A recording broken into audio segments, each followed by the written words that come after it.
Alors, en ce matin de Pentecôte, on va considérer que l'Esprit Saint est en train de passer. C'est à peu près cette heure-là dans les Actes des Apôtres. Mais il peut y avoir aussi une séance de rattrapage dans les heures qui arrivent. Et puis, on va considérer l'un de ces fruits, celles qui nous sont rapportées par saint Paul dans la lettre aux Galates. Le fruit de l'Esprit qui est charité, joie, paix, longanimité, serviabilité, bonté, confiance dans les autres, douceur, maîtrise de soi. Et nous, alors, nous allons plus particulièrement évoquer ce fruit de l'Esprit Saint qui est la joie. Pourquoi ? Parce que c'est Benoît XVI qui en a fait de nombreuses mentions dans ses derniers textes, notamment auprès des jeunes, dans ses homélies aussi, jusqu'à sa renonciation. Par exemple, si on prend le message pour les Journées mondiales de la jeunesse qu'il a donné pour Rio, on va rencontrer 8 fois ce mot. Donc ça va montrer la grande importance qu'il accorde à ce thème, notamment dans son message auprès des jeunes. Et on peut dire en quelque sorte que c'est pratiquement un thème qu'il nous propose comme testament de son ministère, même s'il y en a quantité d'autres. Mais en tout cas, c'est ce message qu'il veut adresser aux jeunes. Alors pour nous, ça va être l'occasion de donner plusieurs petits enseignements sur la joie dans notre vie de chrétien. Alors cette joie, il la place au centre de la vie chrétienne. Et nous allons voir qu'il en fait comme la carte d'identité du chrétien, qui doit se reconnaître à cette joie qu'il communique, mais qui doit se vivre dans la fidélité à Dieu. Ce n'est pas une joie, on va voir, qui va prendre n'importe quel sens, mais elle a vraiment pour référence cette fidélité à Dieu. Alors nous, on va voir ça selon différents petits points. Et dans un premier temps, on va voir la source de cette joie. Alors on va prendre comme point de départ la dernière audience de Benoît XVI, c'était le mercredi 27 février. C'était cette audience générale sur la place Saint-Pierre où il y avait quantité de monde qui était venu pour saluer cette dernière audience du pape. Et il avait lancé un manifeste à cette joie. Alors on va prendre ces paroles. Il nous a dit « Je voudrais que chacun sente la joie d'être chrétien. Dans une belle prière à réciter quotidiennement le matin, on dit « Je t'adore mon Dieu et je t'aime de tout mon cœur. Je te remercie de m'avoir créé, fait chrétien. Oui, nous sommes heureux pour le don de la foi. C'est le bien le plus précieux que personne ne peut nous ôter. » Donc la source de cette joie, et on le voit bien dans ces propos de Benoît XVI, c'est le Christ, avec lequel nous avons fait une rencontre personnelle. Et c'est lui qui va nous communiquer sa joie d'être en communion avec le Père dans l'Esprit Saint. C'est vrai qu'on n'y pense pas assez, mais à cette joie que le Christ ressentait dans cet amour qu'il avait pour son Père dans l'Esprit Saint. Donc, on peut le rencontrer dans l'Évangile, dans le chapitre 15 de Saint Jean. « Je vous dis cela pour que ma joie soit en vous et que votre joie soit parfaite. » Donc, notre joie vient du Christ. Sa joie, c'est notre joie. Donc, ainsi, si on va développer un petit peu en quoi consiste la joie chrétienne, bien, ce n'est pas une joie superficielle, qui ne serait qu'apparente, qui se traduirait par des manifestations bruyantes, exubérantes, par du tapage, même si des fois, c'est vrai qu'avec la jeunesse, ça peut s'exprimer de cette manière-là, mais ce n'est pas le plus profond. Alors, c'est une joie profonde qui se fonde sur le rocher de la foi. Alors, on peut dire en quelque sorte que c'est tout à fait logique que Benoît XVI ait à cœur de parler explicitement de la joie en cette année de la foi. De la foi découle la joie. Donc la première, la foi, va engendrer la joie. Donc plus notre attachement à Jésus sera fort, plus notre joie sera intense. Et pour cela, il faut vraiment que nous soyons unis au Seigneur dans la fidélité. Et c'est un point sur lequel notre pape émérite, donc Benoît XVI, insiste particulièrement. Donc ça va être notre deuxième point, la joie chrétienne dans la fidélité. Alors je prends toujours comme point de départ cette dernière audience de Benoît XVI, le 27 février. Il l'avait précisé à propos de l'année de la foi. « Je l'ai voulu pour raffermir vraiment notre foi en Dieu dans un contexte qui semble la mettre toujours plus au second plan. » Alors nous, personnellement, il ne nous est pas difficile de faire ce même constat dans notre famille, dans nos études, dans notre travail. De plus en plus, on va donc mettre au second plan cette foi. Et Benoît XVI a voulu cette année pour nous attacher de façon plus intense, davantage au Seigneur. Alors, ce n'est pas un hasard si l'année de la foi coïncide avec l'ouverture du Concile Vatican II, il y a 50 ans, c'était en octobre 62. C'est parce que le Concile, Benoît XVI en avait conscience, a eu pour rôle d'aider notre monde à entrer en communion avec Dieu, à souligner la mission de l'Église dans le témoignage qu'elle doit porter, dans le rôle qu'elle doit jouer dans la société. Donc, Vatican II a eu pour grande mission de nous aider à être fidèles à notre foi dans notre société moderne. Et alors, il a justement repris cette idée dans son homélie de la messe d'ouverture de l'année de la foi, c'était en octobre 2012. Il a repris les propos de Jean 23 qui avait ouvert le concile en disant « Le but principal de ce concile n'est pas la discussion de tel thème de doctrine. Il est nécessaire que cette doctrine, certaine et immuable, doit être fidèlement respectée. il est nécessaire qu'elle soit approfondie et présentée de façon à répondre aux exigences de notre temps. Donc le but de ce concile, ça a été justement de continuer cette transmission de la foi dans la fidélité, dans ce que notre Seigneur a voulu par le biais de l'Église. Et c'est cette foi justement que nous allons transmettre fidèlement qui va nous permettre d'être fidèles et de s'exprimer dans une joie qui sera vraiment la vérité. Donc c'est pourquoi c'est un thème qui est très important chez Benoît XVI. Il a vraiment eu à cœur, durant tout son ministère, de répéter que le concile doit être vraiment compris. Alors là, c'est un thème qui est très dense, qui est, oui, très, très important, mais que je ne vais pas forcément beaucoup développer aujourd'hui. Je vais plutôt m'attacher à la joie. Mais en tout cas, c'est vrai que pour lui, il a eu vraiment à cœur de mettre en place le fait que le concile, le vrai concile, doit être mis en place, et non pas ce qu'il a appelé le concile virtuel, le concile des médias, c'est-à-dire la façon dont on a voulu se représenter le concile. Ce n'est pas ça qui doit être appliqué. Mais donc, je préfère développer plutôt d'autres points sur la joie. Avec le point suivant, ça va être la joie dans la fidélité qui va permettre l'évangélisation. Je prends pour point de départ le message des JMJ de Rio. Benoît XVI nous dit « L'annonce de l'évangile n'est autre que la conséquence de la joie d'avoir rencontré le Christ et d'avoir trouvé en lui le roc sur lequel fonder notre existence. » Donc l'évangélisation devient ainsi une nécessité. Je reprends toujours les propos de Benoît XVI. Elle part toujours de la rencontre avec le Seigneur Jésus, qui s'est approché de lui et a fait l'expérience de son amour, veut aussitôt partager la beauté de cette rencontre et la joie qui naît de cette amitié. Donc la joie, notre joie chrétienne, elle devient vraiment un témoignage.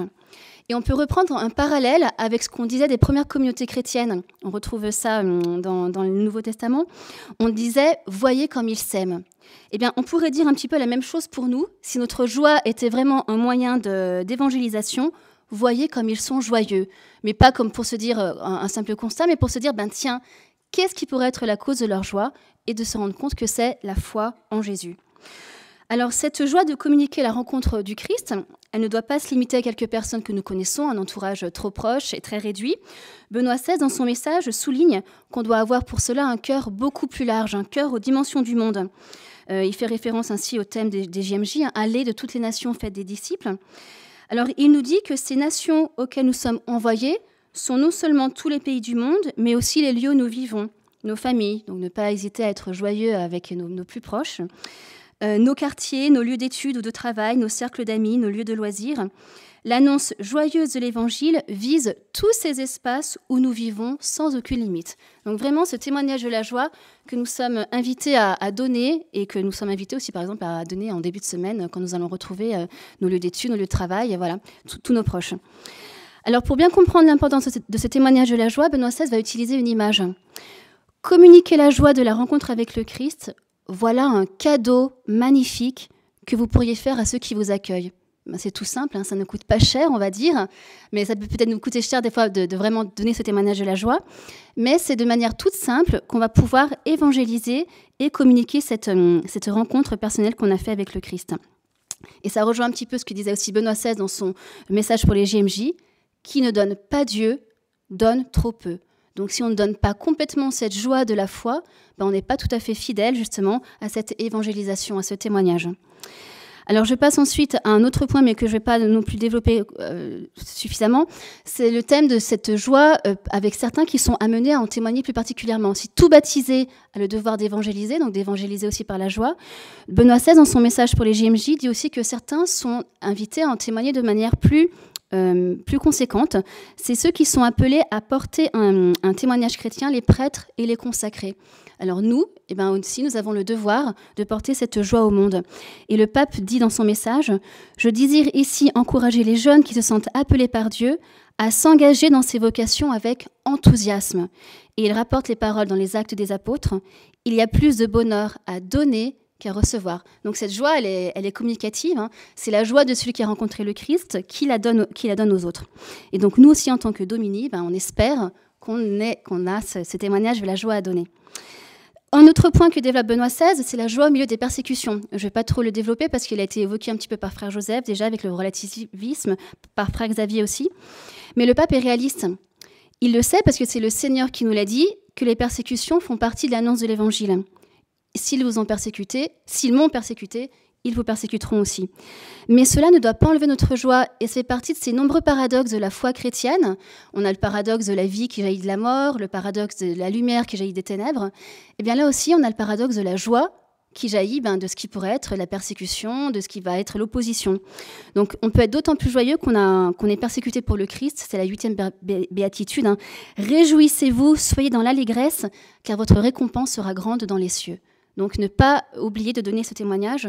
On a peut-être l'expérience chacun, un regard méprisant parce qu'on a dit quelque chose qui relève de la foi, des paroles blessantes, mais continuez à porter ce témoignage de la joie. Un autre point développé par le pape, c'est l'humilité de la joie chrétienne. Et c'est ce qui va vraiment la distinguer de la joie, on va dire, mondaine, la joie qui vient du monde. Alors, la joie chrétienne, c'est pas une joie qui s'affiche pour s'afficher. Moi, je suis joyeux. Et puis les autres, voilà, c'est pas comme ça. C'est pas une joie qui veut se faire voir. Alors, on peut faire un parallèle avec ce qu'a dit Benoît XVI le 11 octobre dernier, le jour de l'ouverture de l'année de la foi. Le soir, il y avait un rassemblement sur la place Saint-Pierre et puis il a fait un petit message, improvisé.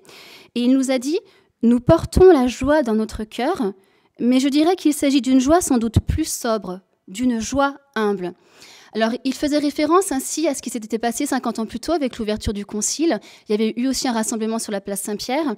Et puis, on était tout joyeux parce que ce concile semblait amener une période très sereine dans l'Église, un nouveau printemps, un renouveau. Et puis, le pape dit que finalement, on s'est rendu compte qu'il y a toujours des difficultés.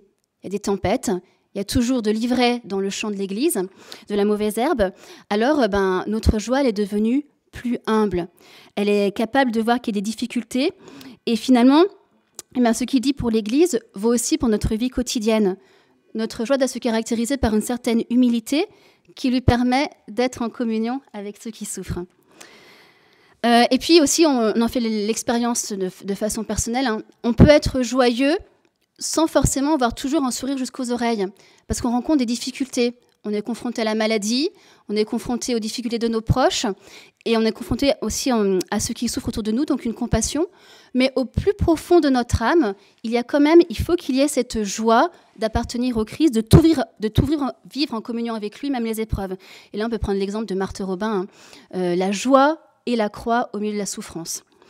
Alors, un autre point avant de terminer, c'est la joie de l'Église vivante et jeune. Et Benoît XVI a fait ce constat à plusieurs reprises, dans les derniers moments avant sa renonciation.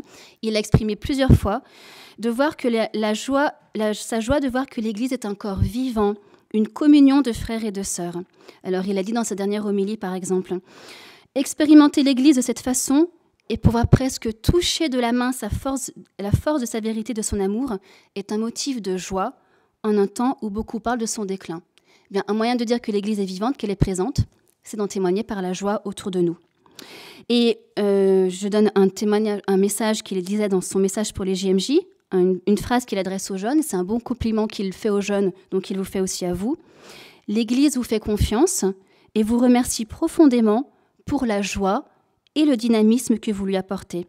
Déployez tous vos talents avec générosité au service de l'annonce de l'Évangile. » Alors pour terminer, on peut souligner que Benoît XVI ne s'est pas contenté de donner ses enseignements, de donner une théorie.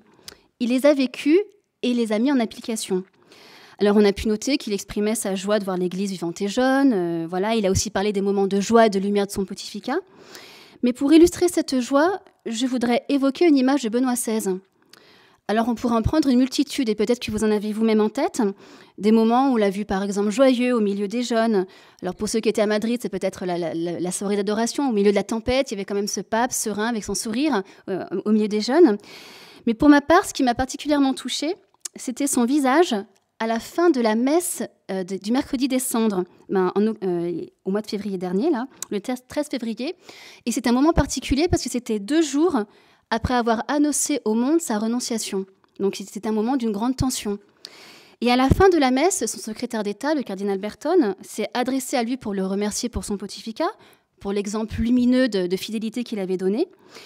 Et alors on a vu le visage du pape s'éclairer d'un beau sourire, et en contraste total avec l'épuisement que son visage manifestait, avec toute la souffrance morale qu'il avait ressentie durant ces dernières heures difficiles pour lui de sa renonciation, en contraste aussi avec la peine nous-mêmes que nous ressentions en sachant que son ministère allait prendre fin, eh bien c'était tout simplement bouleversant. Et pour moi, c'était vraiment l'image de ce que doit être la joie chrétienne. C'est pas une joie fluctuante, il fait beau, je suis joyeux, il fait moche, c'est la déprime. Non, c'était la joie de la fidélité, de la persévérance. La joie de celui qui sait que Dieu ne l'abandonne pas, de Dieu qui sait qu'il a accompli la volonté de Dieu, voilà, qu'il a fait sereinement ce que le Seigneur attendait de lui, même si ça peut être crucifiant. Et donc c'est cette joie terrestre qui n'est vraiment qu'une petite préparation, qu'une image bien terne, de la béatitude éternelle à laquelle le Seigneur nous appelle et que le Saint-Esprit aujourd'hui veut nous préparer.